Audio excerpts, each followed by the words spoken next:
Bonsoir chers téléspectateurs d'ici et d'ailleurs, soyez les bienvenus dans votre journal de la semaine sur votre chaîne préférée Gandhi Malien TV. Cette semaine, les titres que nous avons pour vous sont les suivants. Le chef de l'État reçoit une délégation du Forum Mamala. Makuyaté numéro 2, la Rossignol range définitivement le micro. COP27, l'appel du Mali à un engagement sincère. Un crédit de 20 milliards de francs CFA pour faire face à l'insécurité alimentaire. Voici en quelques mots les gros titres que nous allons développer lors de ce journal. Le chef de l'État reçoit une délégation du Forum Mamala. Le président de la transition, le colonel Assimi Goïta, a reçu au palais de Koulouba une délégation du Forum national pour la paix, la promotion, la valorisation du pluralisme culturel et le développement social intègre des communautés de Mamala, Miankala, Kafo, conduite par le président du mouvement Ensemble pour le Mamala, Kouloussama Goïta. Dite délégation était venue partager avec le chef de l'État les conclusions du dit forum qui s'est tenu le week-end dernier. À ce propos, le président du mouvement Ensemble pour le Mamala a relevé que les populations sont très contentes de l'hivernage. D'après Kouloussama Goïta, cette dernière pense que de la façon dont les choses sont en train d'avancer, dans les années à venir, il y aura la sécurité alimentaire. Cependant, dira-t-il, les populations du Miankala ont demandé qu'elles soient accompagnées. C'était ce que nous avons pour vous par rapport à notre premier thème. Le chef de l'État reçoit une délégation du Forum Mamala.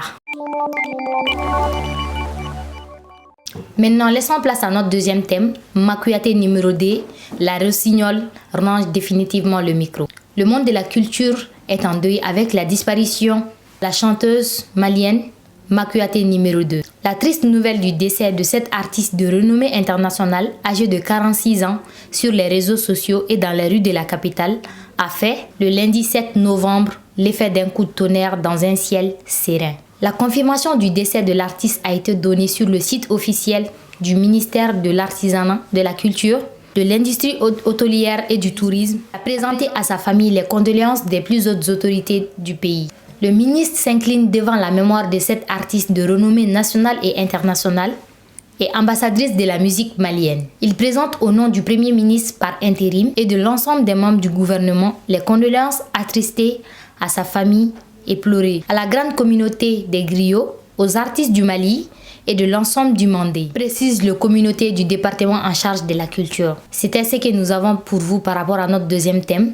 Makuyaté numéro 2, la Rossignol range définitivement le micro. Maintenant, laissons place à notre troisième thème. COP27, l'appel du Mali à un engagement collectif sincère. Le Premier ministre par intérim, le colonel Abdoulaye Maïga, a porté la voix du Mali de la 27e conférence des parties de la Convention cadre des Nations Unies sur les changements climatiques, COP27. Tenue du 6 au 9 novembre dernier à Sharm el-Sheikh en Égypte. Ce rendez-vous mondial sur le changement climatique a eu lieu à un moment où le monde peine à croiser les chemins et à transformer les promesses des sommets mondiaux successifs en dividendes d'un mieux-être et d'une prospérité partagée des habitants de notre planète. Mardi dernier, du haut de cette tribune, le chef du gouvernement par intérim, après avoir évoqué les grands chantiers de la transition, a réaffirmé la position du Mali pour un ordre de priorité élevé aux défis posés par les changements climatiques. Car notre pays est confronté à une vulnérabilité particulière au plan climatique, environnemental et écologique. C'était ce que nous avons pour vous par rapport à notre troisième thème, COP27, l'appel du Mali à un engagement collectif sincère. Maintenant, laissons place à notre quatrième thème. Un crédit de 20 milliards de francs CFA pour faire face à l'insécurité alimentaire. La Banque mondiale a approuvé un crédit de l'Association internationale pour le développement, IDA, d'un montant de 30 millions de dollars, soit un montant de 20 milliards de francs CFA accordé au Mali.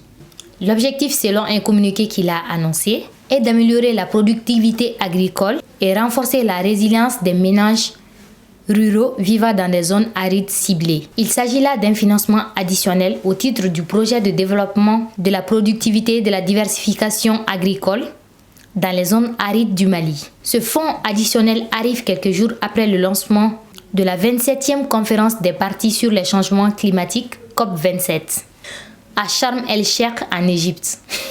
Il s'inscrit dans les objectifs de la Banque mondiale visant à renforcer la productivité et la résilience des systèmes alimentaires, faciliter les échanges commerciaux, développer les chaînes de valeur inclusives et soutenir les ménages vulnérables ainsi que les producteurs, précise le document de 2 pages, qui ajoute qu'il couvrira les coûts d'une réponse d'urgence à l'insécurité alimentaire ainsi que ceux occasionnés par les pressions inflationnistes dues en partie à la crise ukrainienne et à l'insécurité.